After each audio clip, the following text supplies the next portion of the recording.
नमस्कार, आदाब, सत श्री अकाल दोस्तों, आप सब लोगों को स्वागत है करंट अफेयर्स एक्स्ट्रा चैनल पे। तो गाइस, वीडियो स्टार्ट करने से पहले मैं आप लोगों को एक कहावत बताता हूँ। कहावत है action speaks louder than words. मतलब क्या, आपका जो कर्म है, आप जो बातें बोलते हो, ठीक है, ऐसे हिंदी में मतलब ऐसा एक कहावत है ना, बड़ी बड़ी बातें बड़ा पाव खाते हैं। मतलब सिर्फ वो बातें करते हैं, कुछ करता है नहीं रियल लाइफ पे। तो ऐसे इंसान को कोई वैल्यू नहीं देता।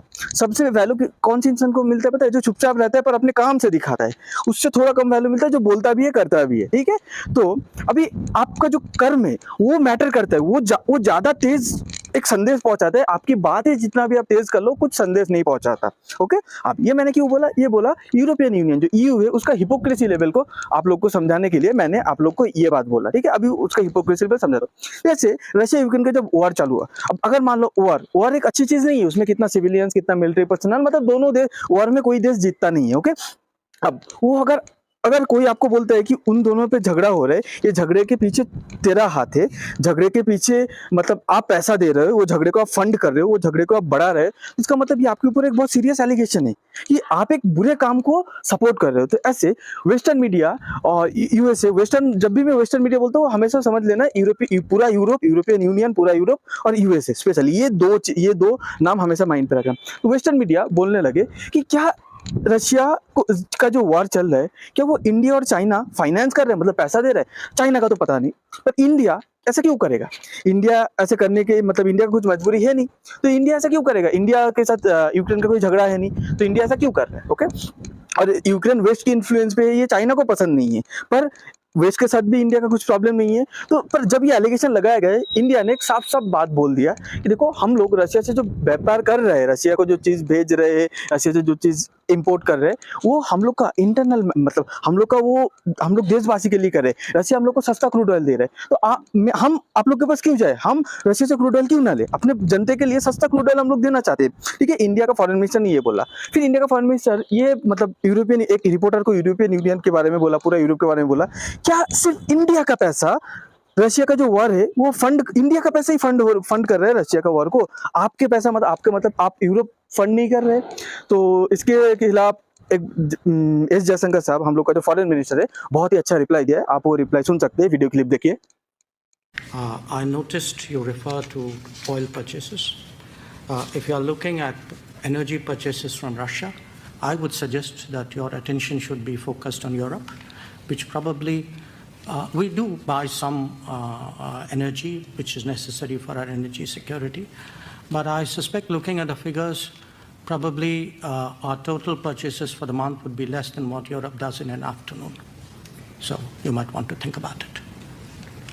हाँ, तो आपने वीडियो क्लिप देख लिया, तो इसका मतलब क्या है? बोल रहा है कि आप इंडिया ऑयल खरीद रहे हैं रशिया से, आप लोग बोल रहे हैं आपका ऑयल का पैसा से ही खरीद रहा है, मतलब रशिया इक्विपमेंट बना रहे हैं और यूक्रेन के साथ वॉर कर रहे हैं। तो इंडिया जितना ऑयल पूरे महीने में खरीदता है, ठीक है, पूरा यूरोप वो सेम अमाउंट का जो ऑयल है वो तो एक दोपहर में यूज कर लेता है, मतलब एक दिन भी नहीं, सिर्फ दोपहर में उतना ऑयल खरीद लेता है। तो आप तो हम लोग से कई गुना ज्यादा फंड कर रहे हो और आप घुमा के हम लोग को ही क्वेश्चन कर रहे हो। ये है फर्स्ट हिपोक्रेसी यूरोपियन यूनियन का। ओके, फिर उसके बाद देखिए, इंडिया आज by sanction hit Russia for parts for key sector. Russia का बहुत ही की सेक्टर है, ठीक है, बहुत ही सेक्टर है, जैसे ऑटोमोबाइल सेक्टर हो गया, उसमें बहुत ही इक्विपमेंट्स है, और भी बहुत एविएशन सेक्टर हो गया, तो बहुत इक्विपमेंट्स है। वो क्या है, रशिया वेस्ट की कंट्री से खरीदता था, अब वेस्ट ने सैंक्शन लगा दिया तो रशिया से कुछ लेगा भी नहीं, रशिया को कुछ बेचेगा भी नहीं। पर ये सब पार्ट्स आप इंडिया भी बनाता है, तो रशिया इंडिया से खरीदने लगा, तो यूरोपियन यूनियन वेस्ट इंडिया को प्रेशर करने लगा कि आप रशिया को मत दो। ठीक है, पर इंडिया बोले इसमें हमारा फायदा हो रहा है, तो हम आपको, मतलब हम ये पार्ट्स रशिया को क्यों ना दे। उसके बाद देखिए, आप एक चीज देखिए, Indian fuel export to Europe up 572% since Ukraine war. ये सबसे बहुत मजे की बात देखिए, बोल रहे इंडिया जो फ्यूल एक्सपोर्ट कर रहा है, ओके, इंडिया जो यूरोप को तेल बेचता है वो 572%, मतलब एक दुगना नहीं। आप अगर मान लीजिए 1 लीटर तेल बेचते थे यूरोपियन यूनियन को, पूरे यूरोप को, रशिया यूक्रेन वॉर चालू होने के बाद 1 लीटर की जगह आज आप लगभग 6 लीटर तेल बेच रहे हो। अब सबसे बड़ी सवाल है, आप सोचोगे इंडिया तो खुद बाहर की देश से ऑयल खरीदता है, तो इंडिया यूरोप को कैसे ऑयल बेच रहा है? हाँ, आप ये इधर मेन बात है, इंडिया रशिया से ऑयल खरीद रहा है, वही ऑयल को थोड़ा रिफाइन करके इंडिया से यूरोप खरीद रहा है। Second level of hypocrisy. ठीक है, मतलब आपसे हमारा झगड़ा है, आपको पूरे वर्ल्ड के सामने मैं बता रहा हूँ कि आपसे मैं कुछ खरीदूंगा नहीं, आपको एक दुकानें खरीदूंगा नहीं, मैं अपना एक दूसरे को बोल रहा हूँ वो दुकान से खरीद के तू अपने पैकेट पे वो सामान को भर दे और वो सामान तू मुझे मतलब बेच दे, तू 1 रुपया ज्यादा ले लेना, ठीक है। ये second level of European Union का हिपोक्रेसी।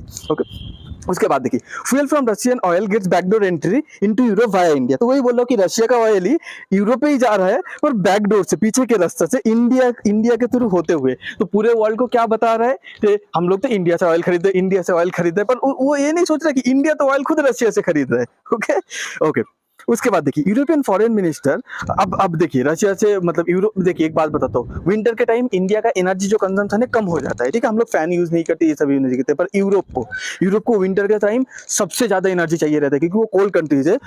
हम लोग जैसे गर्मी के टाइम एसी यूज करते हैं, इसलिए बहुत एनर्जी चाहिए रहता है, उन लोग गर्मी के टाइम कुछ यूज नहीं करते, पर विंटर के टाइम उन लोग को हीटर चाहिए, तो विंटर के टाइम उन लोग को ज्यादा एनर्जी कंजम्पशन रहता है। तो लास्ट ईयर विंटर के टाइम इंडिया के साथ ऐसा गेम खेला, मतलब पूरे वर्ल्ड के साथ यूरोपियन यूनियन ऐसा गेम खेला कि इंडिया के थ्रू रशिया का ऑयल खरीदा।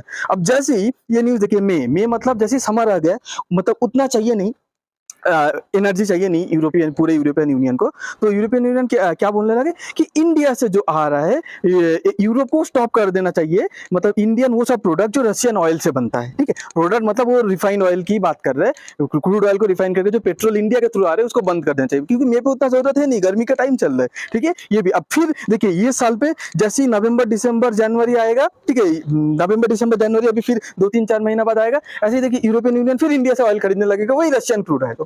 उसके बाद देखिए, लुक एट यू, जब यूरोपियन यूनियन का एक मेंबर ने बोला कि इंडिया को हम लोग को बैन कर देना चाहिए कि कोई भी रशियन ऑयल से बना प्रोडक्ट यूरोप पे एंट्री नहीं होना चाहिए।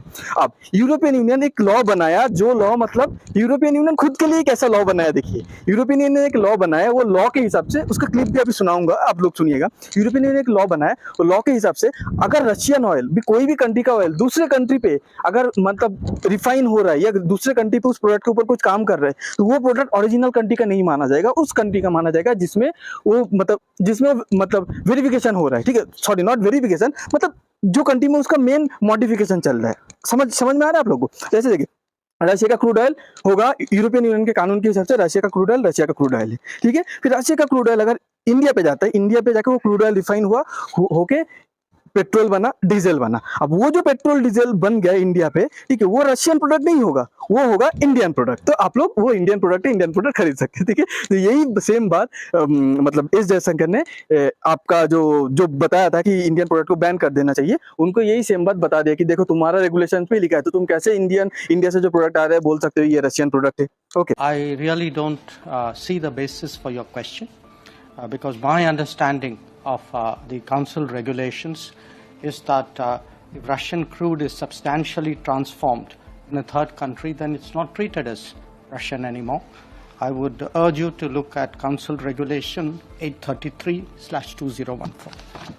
उसके बाद पर ये सब कुछ जब हो गया, ये सब होने के बाद देखिए, कुछ दिन पहले ही एक अभी रशिया इंडिया मतलब यूरोपियन यूनियन डायरेक्ट इंडिया से ले रहा था, पर इंडिया से बहुत महंगा पड़ता है, क्योंकि आपका एक सामान है 10 रुपया, आप डायरेक्ट उसको खरीदोगे तो 10 रुपये पे मिलेगा। आप अगर वो सामान में खरीदूंगा तो मैं भी कुछ प्रॉफिट रखूंगा ना, फिर आप मुझसे लोगे, मैं तो उसको 13 रुपये पे बेचूंगा, 13 रुपीज पे आराम से बेचूंगा। तो ऐसे करके आप यूरोप का इकोनॉमी भी उतना अभी स्ट्रगल कर रहा है, आपको पता है, तो यूरोप को इंडिया के थ्रू लेने में उन लोग को ज्यादा पैसा खर्चा करना पड़ रहा था, इसलिए डायरेक्ट यूरोप ने क्या किया, मतलब रशिया से फिर से एलएनजी खरीदने लगा। ओके, अब एलएनजी इतना खरीदने लगा, अब एक बात देखिए, जो मैंने जो 3 एरो मार्क किया, देखिए 2020 के हिसाब से 2021 पे 39% ज्यादा एलएनजी खरीदा यूरोपियन यूनियन ने।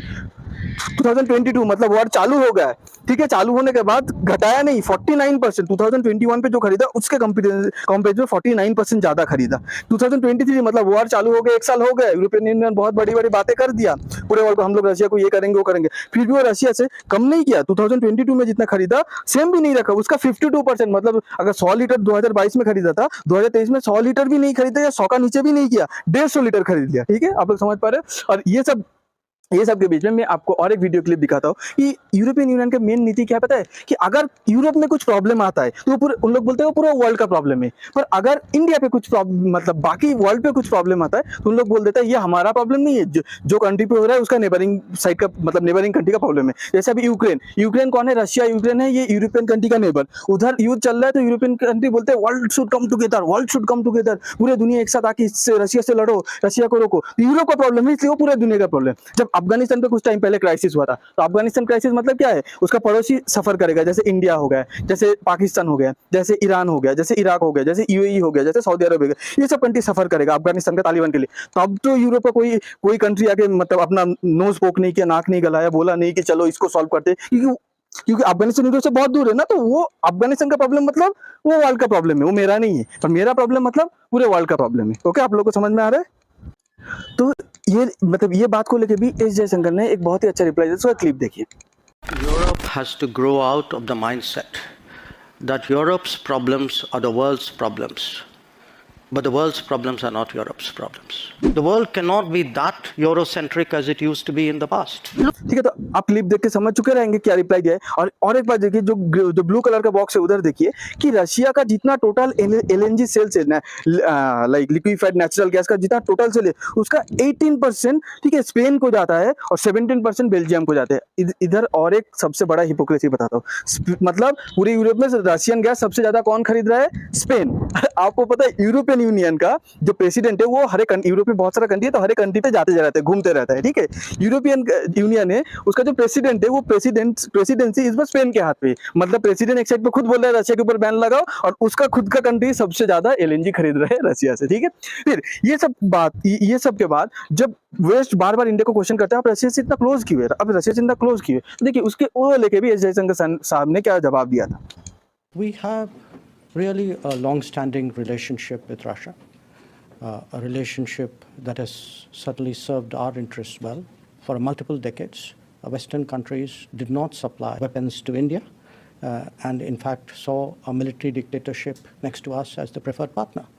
So I think we all in international politics deal with what we have.